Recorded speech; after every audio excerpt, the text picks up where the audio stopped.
Ready to take a shot of this. James against Porter. Drive, spins, gets inside. It's good. It's 40,000 for LeBron James, the NBA's all-time leading scorer. For making history to blowout wins, these are the top plays that happened this week.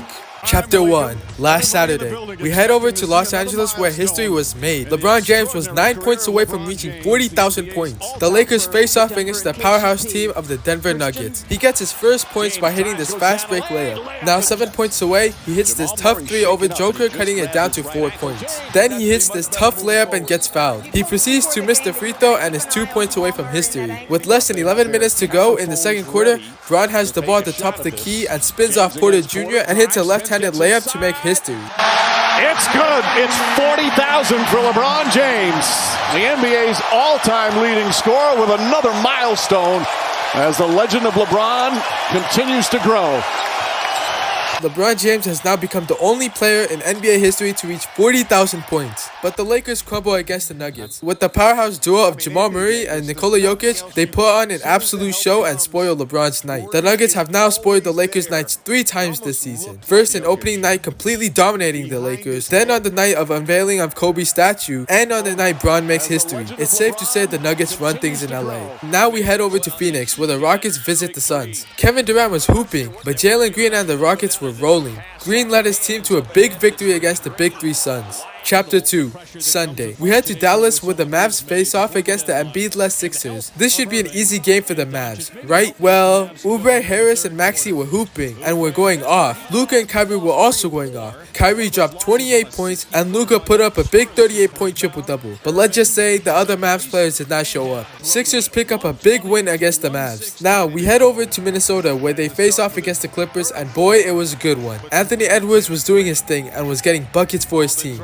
Same for Kawhi, putting the team on his back. Both stars were going at it, and late in the fourth, Harden passes it to Kawhi for the clutch finish to give the Clippers the lead. But the question here is, how many steps did Harden take here? I mean, that looks like 7 steps to me. Like, how did the refs miss that? And with 10 seconds left, the Wolves are down 1 and they foul Kawhi, and he makes both free throws to give them a 3-point lead. Anthony Edwards comes back and dunks it to cut the lead down 1. But it wasn't enough, and Kawhi drops 32 points to beat the Wolves. It's crazy to think, what if the refs blow this whistle here for Harden's travel? Do the Wolves win this game? Does this go to overtime? I mean, this is a crucial mistake from the refs late in the game. Now we head over to Boston where we have the 2022 Finals rematch. The Warriors have an interesting way of guarding Jaylen Brown by giving him the Ben Simmons rule. Now I understand he doesn't have a left hand, but this is way too much. And as expected, Brown couldn't miss early in the game. But the first quarter was a close game. But the Celtics went on a 61-17 run from the 6-minute mark in the first quarter till halftime. Tatum and Brown combined for 56 points to beat the Warriors by 52 points. Steph scored 4 points and went 0 for 9 from the 3-point line. Draymond said after the game that the Warriors came up with a defensive game plan 15 minutes before the game. Talk about disrespecting your opponents. But they got what they deserved for their terrible game plan. Heading over to Phoenix where the Thunder face off against the Suns. Without Devin Booker due to an ankle injury, Beal picks up the slack and was going off. Nurkic was dominant on the boards, grabbing 31 boards. But Shea and the Thunder fought back and were aggressive the entire game. Shea went on to drop 35 points to beat the Suns. Now we head over to San Antonio where Victor Wembanyama was cooking against the Pacers. The Pacers couldn't guard Wemby, and he went on to drop 31 points, grabbed 12 boards, and had 6 blocks to beat the Pacers. Chapter 3. Monday. We head over to Milwaukee where we see a potential finals matchup in the Bucks and Clippers. Harden and Paul George were cooking and were doing it all for the Clippers. But Damian Lillard couldn't be stopped, getting to the basket easily and hitting threes after threes. Damian Lillard led the way for the Bucks without Giannis and dropped 41 points to beat the Clippers. Now we head to Los Angeles where D'Angelo Russell was cooking against the Thunder. He was making everything and even got the approval from Bron and himself to go to work. Him and AD combined for 50 points to beat the Thunder. And for the first time in like months, Shea does not score 30 points in a game. I mean seriously, when was the last time he didn't score 30 points? Someone please let me know. Now we head to Utah where Jordan Poole goes off against the Jazz. He was cooking the whole time, but so was Jordan Clarkson for the Jazz. Both players were going at it, but Clarkson drops 38 points to help seal the win for the Jazz. Chapter 4. Tuesday. We head to Cleveland where the Cavs go up against the Celtics. The trio of Tatum, Brown, and Porzingis took over over the game, and the Celtics went up 22 points against the Cavs in the fourth. But Dean Wade came up clutch for the Cavs, dropping 20 points in the fourth, outscoring the Celtics to come back in the game. And with 10 seconds left, Tatum shoots the fadeaway down one for game and misses. But the refs call a foul, but go review it and say Tatum kicked his leg out and overturn the call. Wade drops 23 points, and the Cavs complete a massive comeback in the fourth to beat the Celtics. Now we head over to Houston, where we have the battle of the Texas big men in Sengun and Wemby.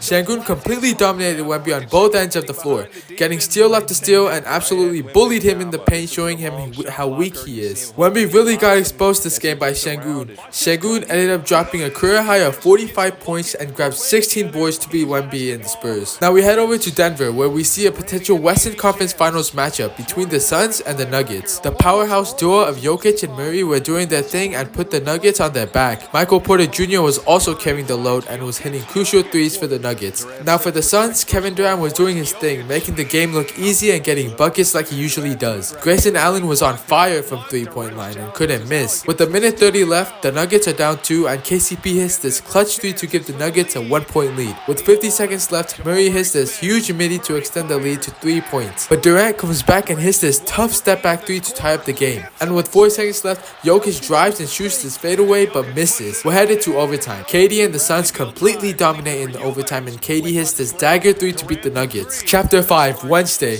We head to Milwaukee, where the Warriors face off against the Bucks. After a blowout loss against the Celtics, Warriors need a bounce back from the terrible game. Giannis and Dame were hooping, but Steph Curry had a great bounce back game and found his groove again. Steph dropped 29 points to beat the Bucks. Great way to respond after the Celtics game for the Warriors. Now we head over to Los Angeles, where the Kings go up against the Lakers. A three-pointer by D'Angelo Russell gave the Lakers a 37-18 advantage with 1:52 remaining in the first quarter, before the Kings started to rally back. Sacramento ended the opening 12 minutes with 10 straight points. The Kings trailed 48-40 before closing the half on a 32-9 run. The Kings started the spurt with 10 straight points. Mitchell's three-pointer tied it at 48 midway through the quarter before a dunk by Trey Lyles put them on top. Sacramento was 13-14 from the field over the final 7:32 of the first half, because Fox went on to drop 44 points to secure the win over the Lakers. Chapter 6, Thursday. We head over to Indiana, where the Wolves face off against the Pacers. Starting the game off, Edwards rose his ankle and left the game, but came back, and with the game being close,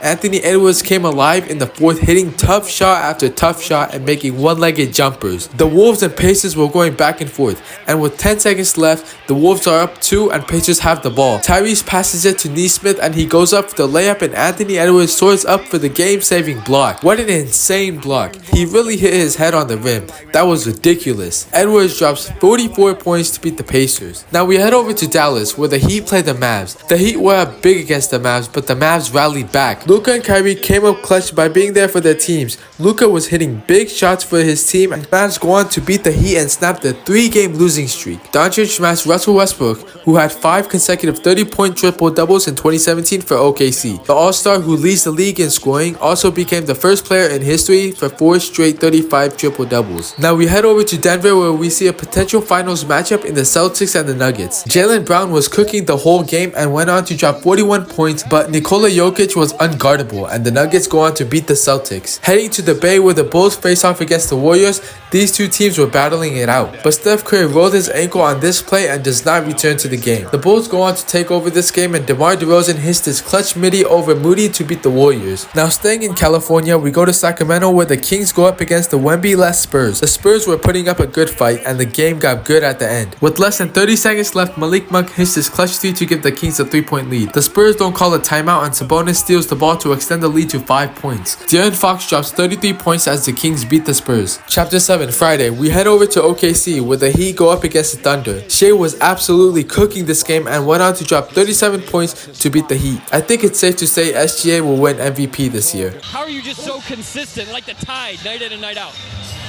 My whole life is consistent. Heading to Los Angeles, the Lakers faced the Bucks, and Giannis and Dame were cooking against the Lakers. But D'Lo put the Lakers on his back and was hitting everything. With 10 seconds left, he hits this clutch shot over Dame to give the Lakers a 1-point lead. The Bucks come back, and Dame does a sidestep, and Spencer Dinwiddie blocks the shot, and the Lakers steal a big win without LeBron. D'Lo puts up 44 points to help lead the way for the Lakers. If you ended up enjoying this video, please subscribe. Anyways, I'll see you guys next time.